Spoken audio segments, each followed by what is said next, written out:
Hey everyone, this is Stacy, and I just wanted to go over very quickly a class that we had on Friday on construction delivery methods and the 5 different delivery methods that there are, and just quickly go over each one. And if you are interested in taking the class, please let us know. Email us at education@sfjohnsonconsulting.com. Well, the first is the one that we know the most. It's the design, bid, build format, where we have a general contractor basically.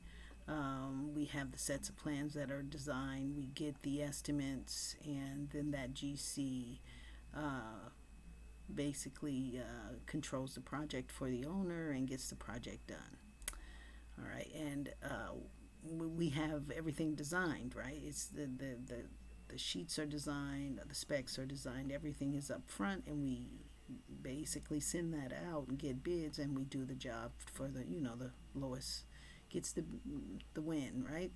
So number two is the design build, which has become more popular, where there is basically a manager that it kind of cuts out the middleman of all the design time and all of that, where we are working on the project and designing it and getting it going as we are building it. And as you can imagine, there's a lot of risk with that. A lot of the quality control measures are taken out when you do it that way, and I personally don't like design bid build. But as far as doing the estimates, if you have a similar building type kind, you can pretty much determine what the cost of that scope of work can be. So that in that way, it's kind of easy.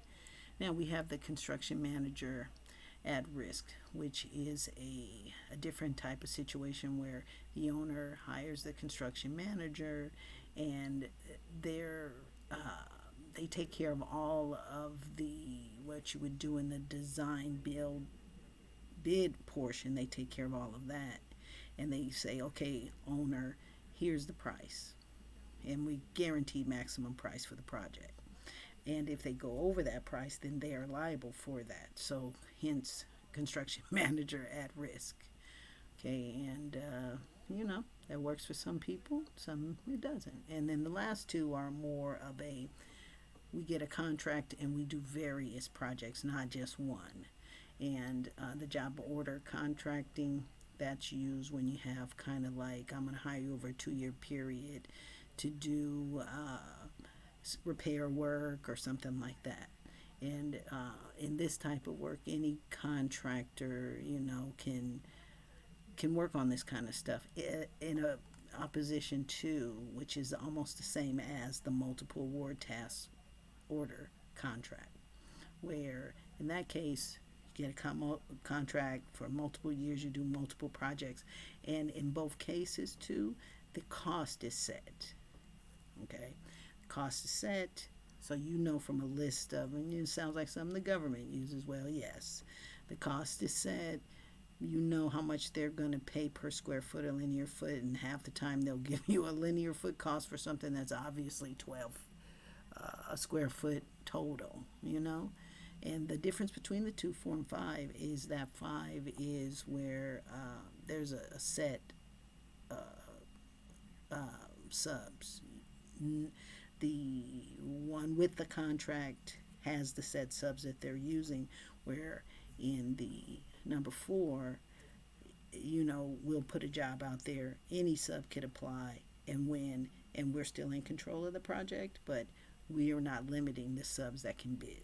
Where the multiple award task order contract type of situation, where it's only these subs that can bid, and we're not going outside of that. So again, that's the different construction delivery methods that are available. And if you want to go in more in depth in learning about each, I would be more than happy to teach you. And hope you enjoyed it. Let me know what you think, and please subscribe, and I'll talk to you soon.